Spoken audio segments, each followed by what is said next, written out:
What is up, Scar Knight bringing you the award show for Super Mario 64 / DS to find out what is the best of the best. Let's get started.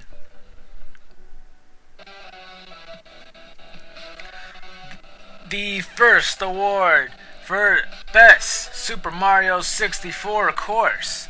I'll give you the options: Bob-omb Battlefield, Whomp's Fortress, Jolly's Rogers Bay, Cool Cool Mountain, Big Boo's Hunt, Hazy Maze Cave, Lethal Lava Land, Shifting Sandlands, Dire Dire Docks.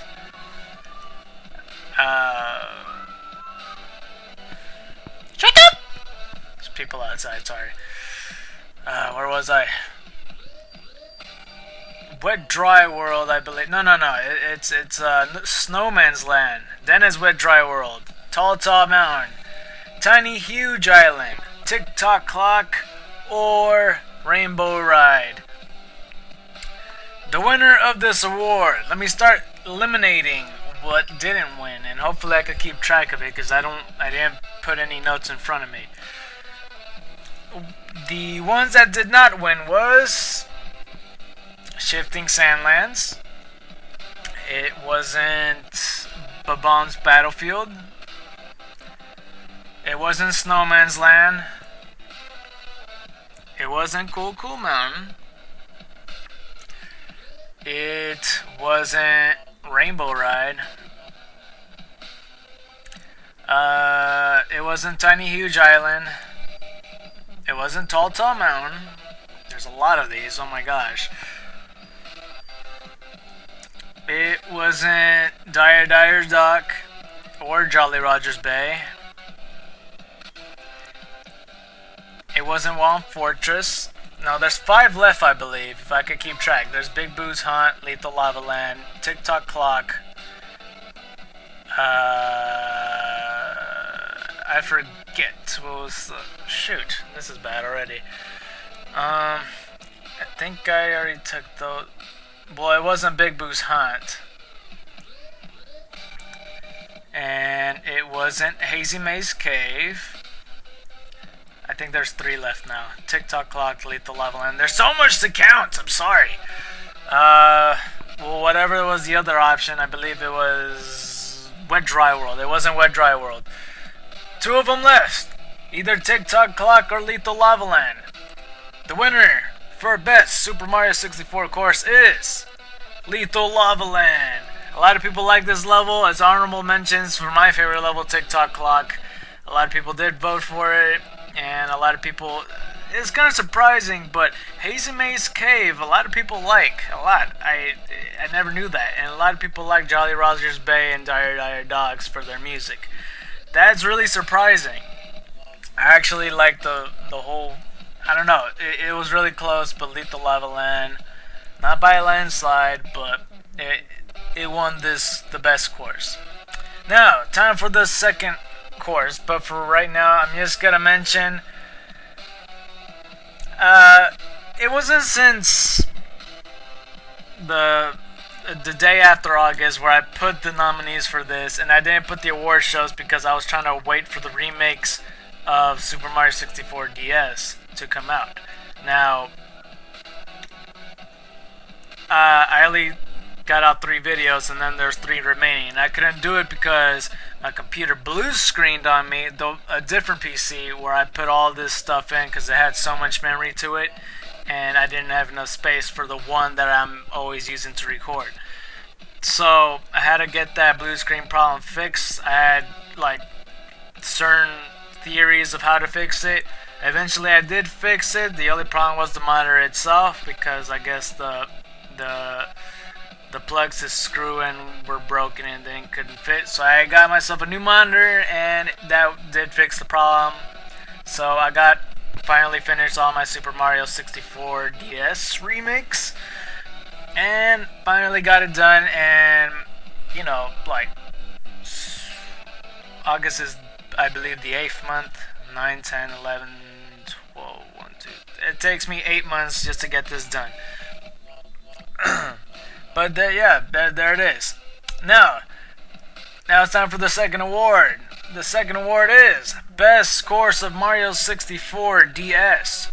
Now there was, I believe, 5 options.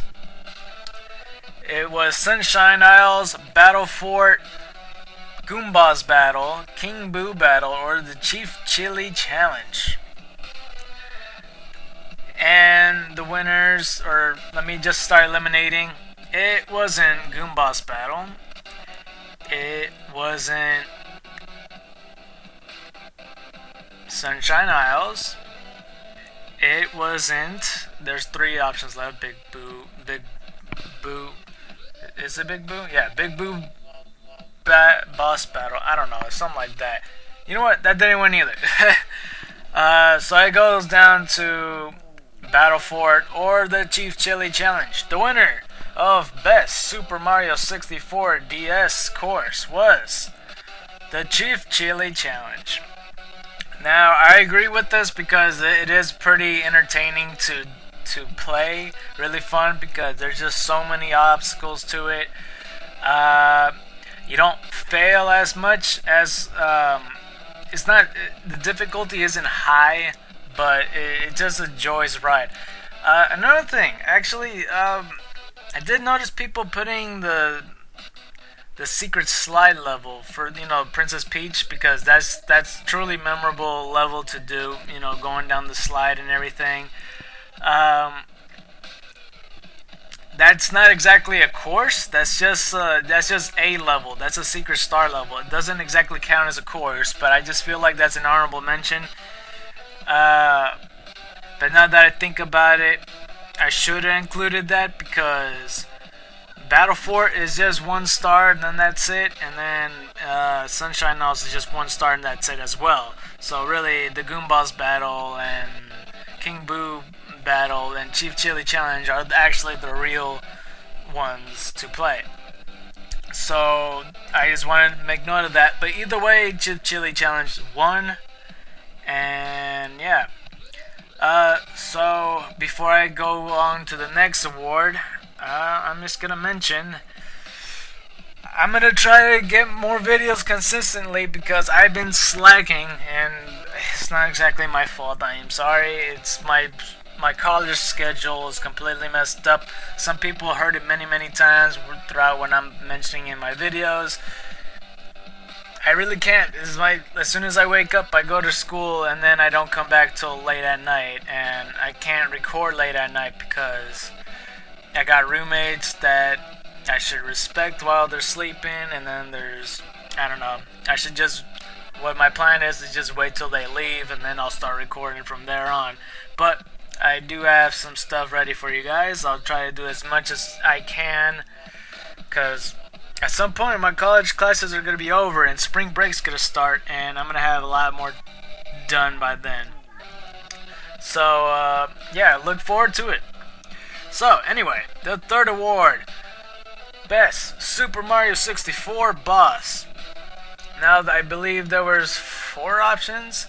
There's King Babam, King Womp, I Rock, Wiggler, and there's somebody talking outside. Shut up! Okay. I lost my train of thought again. Was it just the 4? I think it was. And Bowser does not count because the obvious. And I also can't include the finale. The finale levels as well. I should have mentioned that as well. Any of that. So it wasn't I Rock. It wasn't King Babam. So it's between King Womp and Wiggler. The winner of Best Super Mario 64 Boss was King Womp. Now, this is really surprising to me because I thought I Rock, which was my favorite boss, or King Babam, which is one of the most memorable ones, but actually King Womp won. Not that any of the bosses had any major difficulty to them. I mean, this is pretty easy stuff to defeat. King Womp is one of the easiest, really. And it's really surprising, but you guys voted for it, so whatever. King Womp won. And yeah. So yeah. Now actually forgot something at the nominees video that I did compared to my other one that I did for my first Let's Play. I forgot to have a little space towards the end where all the options were in the links. So I'll probably put that at the end of this video. So if you guys want to see any of the nominees or anything really, I think I'm going to show every single spec of every single level, because, you know, showing the nominees is like showing each and every course, each and every boss. I'll have that all in every single level specifically. So I'll have that in the annotations at the end of the video, just so you guys know. And if you're new, don't forget to like this video and press subscribe, because I'll have more stuff for you, and you're free to vote and compete with White Tigers and Dragons to see the right to vote. Every 5th Let's Play I let people vote. Voting is still on technically, so if you have not voted, please vote.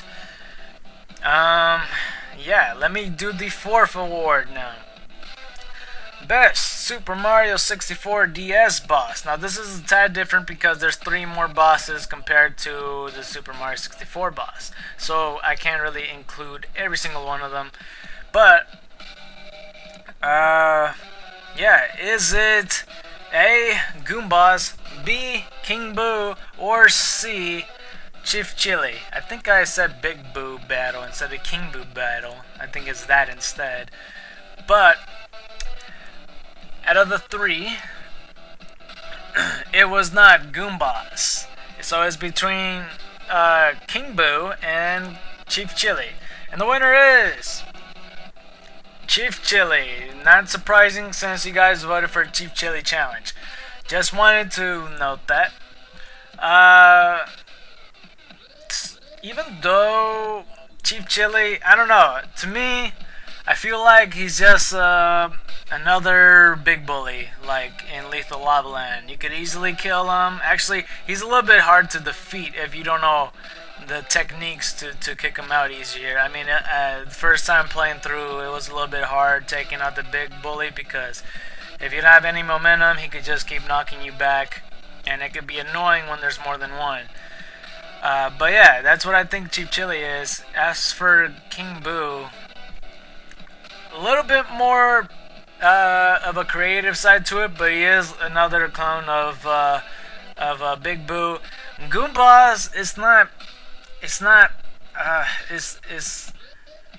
new. There's no big Goombas. There is, but they're easy to kill. All you have to do is just ground pound them. They'll turn into blue coins, or just stomp on them. They'll turn into coins. But for that battle, it just feels like a Legend of Zelda battle from the Octorok thing, except this is a much bigger arena and you have to run a lot farther. I hope you guys know what I'm talking about. But really, the King Boo battle was my choice, I think. If I'm not eligible to vote, by the way, for all these. So yeah, it has creative side to it, and I like the battle because he goes flip side into the mirror, battling Luigi and battling Mario at the same time, and it's awesome and clever. So yeah, congratulations Chief Chili, regardless. So yeah. Now, if you remember at the end of the video of the last one, I don't know how many people of you, how many of you saw the end of the video of the nominees, but I actually put an extra award, which was, what is your favorite character to use in Super Mario 64 DS?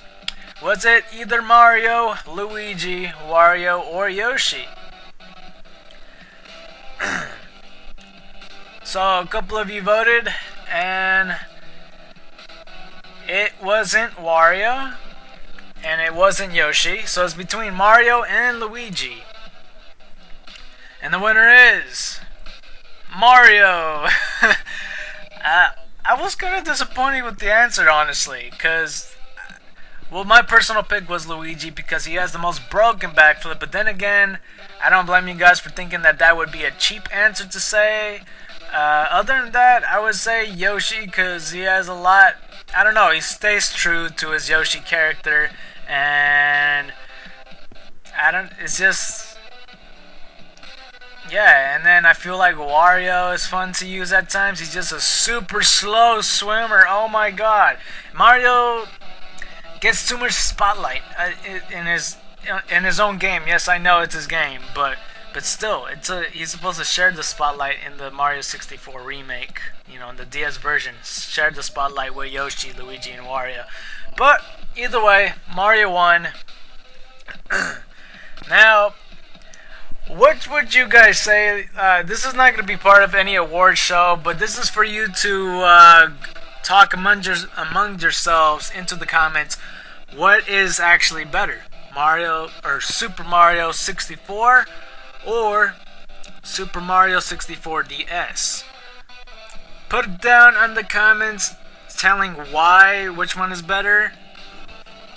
So, for Super Mario 64, there's a reason why I let's play it over Super Mario 64 DS, besides the point that I can't really record DS game footage, even though I had the ability to, but I had to do post commentary. So, you know, just regardless, I had to let's play Super Mario 64. But still, I feel like Super Mario 64 is the original. It made a legacy, really. I chose it, even if I had the option to let's play Super Mario 64 DS, I still would have chose this over the DS version. I hope you guys know what I'm talking about. But besides the point, the DS version is technically better than Super Mario 64 because it has mini games, it has multiplayer, it has online battle, it has Yoshi, Luigi, and Wario as playable characters. It has extra stars, it has extra levels, it has extra bosses. Other than that, there's other levels that were replaced to make it improve on. They fixed a lot of things. Stuff that they made all the characters playable that has different characteristics. They made where Mario actually has a pea balloon in this game, and they made it so you have extra levels, extra seeker stars, and I don't know, it's just all these things. Like, think about that while you're trying to debate. Try to not be so biased. Yeah, I mean, to me, I let's play Super Mario 64 because I had a sentimental value to it. The reason this game is the reason why I started playing games, because my parents saw me playing them. I mentioned that in the finale. So, yeah, if you guys are new and you have not seen my Let's Play of Super Mario 64, go ahead and watch it from the first episode. Or you can start clicking in any of these annotations that are going to come up right now. So, either way, put on the comments what do you favor for Super Mario 64 or Super Mario 64 DS. Either way, thanks for voting, and white tigers and dragons to you.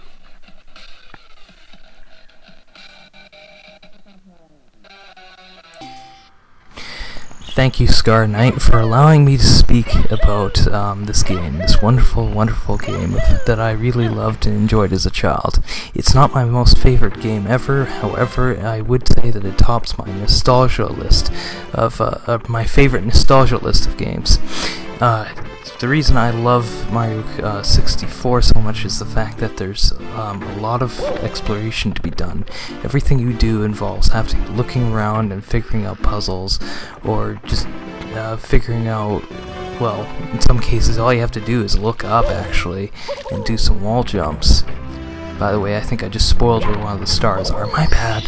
My favorite Super Mario 64 level is Hazy Maze Cave because it takes a lot of the ideas that the game took by having environments that could be wide open but also be in a slightly enclosed case. And this one is in an underground cave, so it has kind of the spelunking kind of appeal to it. Hazy Maze Cave is kind of awesome because it takes all the ideas that Super Mario 64 does, and then kind of combines them in the level. The level is definitely focused on exploration, as you're going through a mine that has all sorts of dangerous things, and has various things that feel like they're referencing something. There's rocks going down on the left path, and that kind of gives a sort of Indiana Jones vibe, except you're going in reverse. You're running up against the rocks and trying to dodge them. The level also has other things that encourage you to really think in 3D. But the level is multi-leveled, and there's various paths interacting with the different places.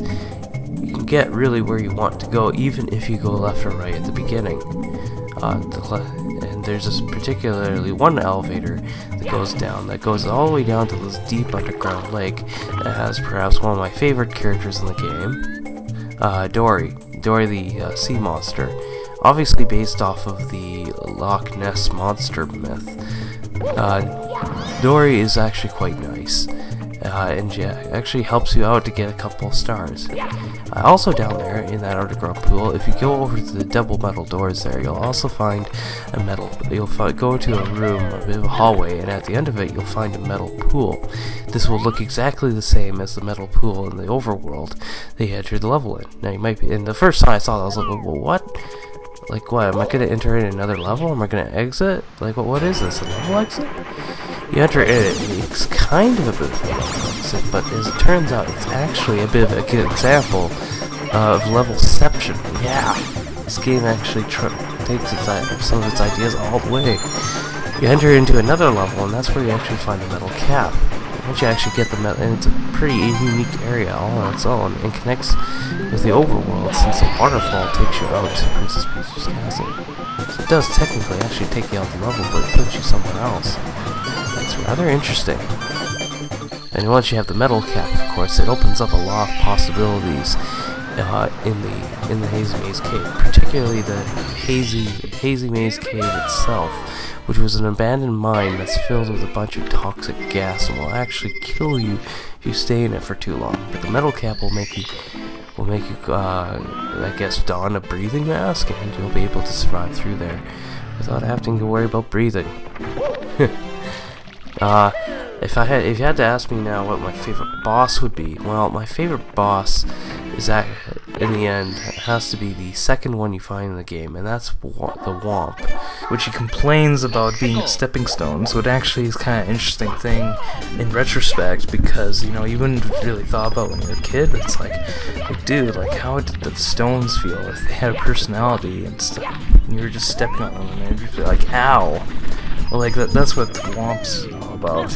So he's not really somebody you want to hate at all. In fact, I feel kind of sorry for him, especially after you beat him. But he's still my favorite boss, because I always exploited after I learned about it, I always exploited the glitch that involved doing a ground pound as he was about to land on you, so you actually went through him. That just made me laugh, and I mercilessly abuse that glitch now. It's really hilarious. You need to do it once or twice or a few times, and then you'll just like laugh out loud a lot.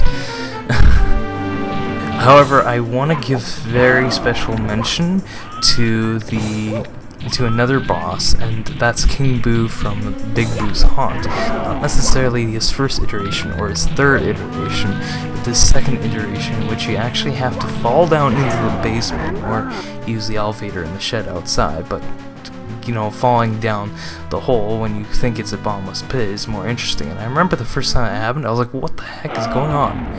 And then you enter into this room because you hear this music going on, and it's like, what the heck? Is this a merry-go-round of some weird sort of thing? But it isn't a traditional one, because the walls, it's not open, it's actually closed. It spins around in a room, but there's walls on the end of the merry-go-round on the outside. You have all these pictures that ghosts are popping off. And like, then you're like, what the heck? There's like fire and ghosts on this merry-go-round. And then you have this really catchy but creepy, funny track playing, which is definitely my favorite track from the game.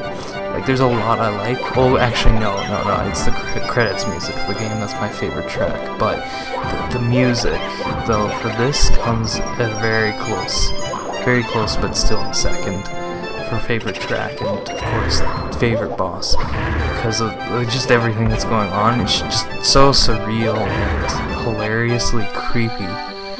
I thought the same thing when I was a kid. It didn't creep me out. I thought it was hilarious. Today I see where people might be creeped out by, and I just think that's even funnier. So I really do. I'm one of those people who feel that there's a fine line between something that is comical and something that is horrific. And frankly, you could play with the lines, and this one does that pretty well. I don't think they tried, but it just happens to. So I suppose it's ironically, creepily funny. So yeah, unfortunately, however, once you figure out that the ghosts all come out of one particular picture, it kind of ruins it a bit, but, you know, speedrunning strategy.